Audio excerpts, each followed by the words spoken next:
Hi everyone! So I'm Summer Semena Malabanan. So for today's video, we're going to take a vlog about myself.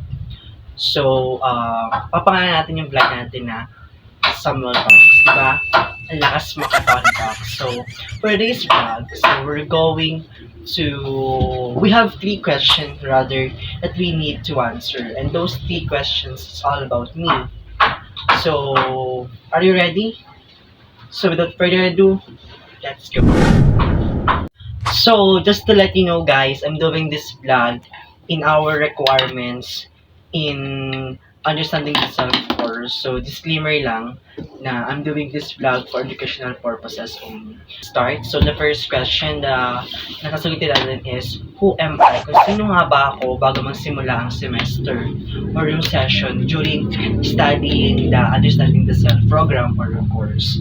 So actually, I'm a shy type person, hindi lang halata sa personality na meron ako, but mahihain akong tao. Hindi kasi ako marunong makihalubilo sa tao. Like, kung malapit ka sa akin or lagi kita nakakasama, like mga friends ko, din lang kita kayang i-approach or kaya lang kitang i-accommodate. But, in terms of other people na it's new to see or it's new to meet. So, hindi ako ganun sa kanila. Since yun nga, knowing na bago pa lang sila kakilala, extrovert person. So, yun nga, mahihain pero extrovert. Actually, hindi ko kasi mai-align yung sarili ko kasi ambivert. But, extrovert kasi. I'm a funny person. Actually, yun. Yung daming actually. But yun nga, I'm a funny person. Wow. And I'm easygoing rather. So, and madali lang akong pakisamahan, kumbaga. So, the second question is, ano na nga ba ako ngayon? Or I am. So, that's the part 2. Question number 2 rather. So, sino na nga ba ako ngayon? So, still ganun pa rin naman ako. I'm a funny person, positive, and easygoing. So, actually, I like giving advice when it comes love life, family. Family will do.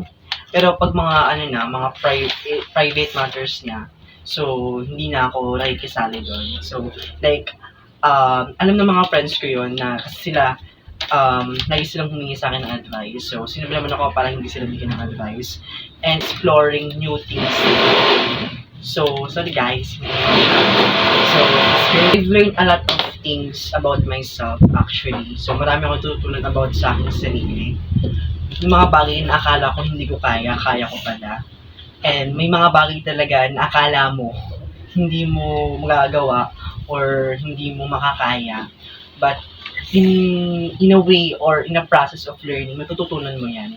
Di ba sabi nila, always trust the process. So yun yung ginawa ko. So, as a future educator, di ba, isa sa mga ginagawa ng mga future educator or mga teacher is to teach or matutunan as well. So, isa yun sa mga ginagawa ko. Lahat ng mga tututunan ko ay sinishare ko sa iba. Kasi, di ba, sharing is caring. So, that's what I did. Para kung ano yung mga kaalaman na meron ako, ay ma-share ko sa iba. So, hindi ako yung taong pag pumasok ng kaalaman sa aking utak, ay hit me. A few moments later.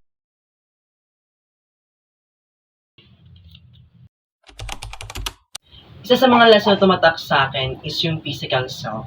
Diba, let's talk about physical or physical appearance. So, ano man maging physical mo, it's not defined bilang tao. Hindi porket pangit ka or maganda ka is ganoon ka na talaga.